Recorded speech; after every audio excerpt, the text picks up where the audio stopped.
Have you ever noticed how easy it is to want someone until they start wanting the real you? At first, you can't stop checking your phone. You smile every time their name appears. You wonder what they'll say next. You replay every conversation before you fall asleep. Being wanted feels incredible, but then something changes. They stop playing games. They text back every morning. They remember your coffee order. They ask how your meeting went. They notice when your mood is off before you say a word. And instead of feeling safer, you feel exposed. You start wondering if you've somehow tricked them into liking you. You think, if they really knew me, would they still be this sure? Most people think they're afraid of rejection. But that's not always true. Sometimes, you're more afraid of acceptance, because rejection confirms what you already feared. Acceptance challenges everything you've believed about yourself, especially if you've spent years feeling like love always came with conditions. Many LGBTQ+ people learn this long before they ever start dating.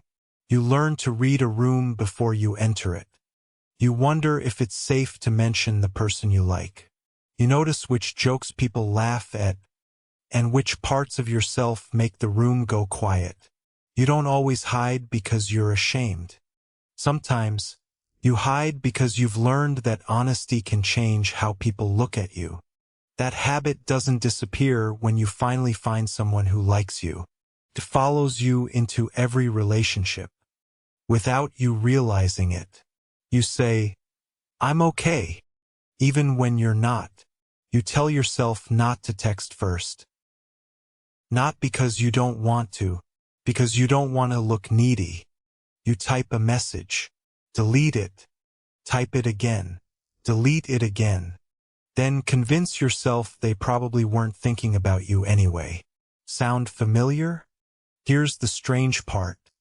If they take 6 hours to reply, you spend those 6 hours thinking about them.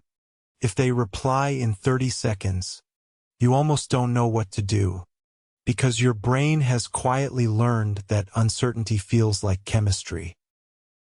Consistency feels unfamiliar, and unfamiliar doesn't always feel safe. That's why some people miss the people who hurt them more than the people who genuinely cared. Not because pain is attractive, because unpredictability became normal. When someone is hot and cold, your mind keeps chasing the next warm moment. Every little sign of affection feels earned, like winning a game you never wanted to play. But when someone simply shows up, calls when they say they will, keeps choosing you without making you prove yourself, your nervous system doesn't immediately relax. Sometimes it asks, "What's the catch?" Because you're waiting for the moment everything changes. You're waiting for the version of them that finally decides you're too much, too emotional, too complicated, too difficult to understand. So before they get the chance, you start editing yourself. You don't tell them that something they said hurt you. You laugh when you're actually upset. You pretend you don't care where the relationship is going. You act more independent than you really feel. Not because you're dishonest, because you're protecting yourself from a goodbye that hasn't even happened yet. That's exhausting. Imagine spending every day trying to predict whether someone will leave, instead of enjoying the fact that they're still here. Eventually, love starts feeling like another performance. You begin measuring yourself through tiny moments. They used fewer heart emojis today. They watched your story but didn't message. They're online but haven't replied. You tell yourself it doesn't matter. Then you check again 5 minutes later. Modern dating makes this even worse. You don't just compare your relationship anymore. You compare it to thousands of other people's highlight reels. You wonder why everyone else seems easier to love, prettier, more confident, less complicated. Meanwhile, you're sitting there wondering whether sending one extra text will scare someone away. People think social media makes us obsessed with attention. Sometimes it makes us obsessed with replacement.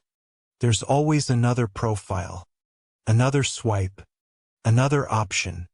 So you quietly start believing, I have to stay interesting. I have to stay attractive. I have to stay easy. Because if you stop, someone else will take your place. That's why being desired feels safer than being loved. Desire only asks you to be exciting. Love asks you to be known. Desire doesn't usually see you crying on a random Tuesday because work has been overwhelming. It doesn't see the version of you that's anxious before meeting someone's family. It doesn't hear the thoughts you never post online. Love does. And that's terrifying.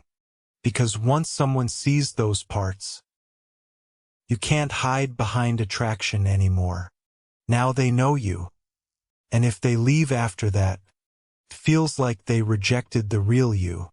So some people unknowingly stay in the stage where they're wanted, because moving into love feels like standing under a spotlight with nowhere to hide. They keep relationships just uncertain enough to avoid complete emotional exposure. Not intentionally, just instinctively, because somewhere along the way, their brain confused mystery with safety. But here's the truth almost nobody says out loud. The constant butterflies, the obsessive checking, the overthinking, the fear every time your phone lights up, that isn't always love. Sometimes, it's your nervous system trying to solve a problem it learned years ago.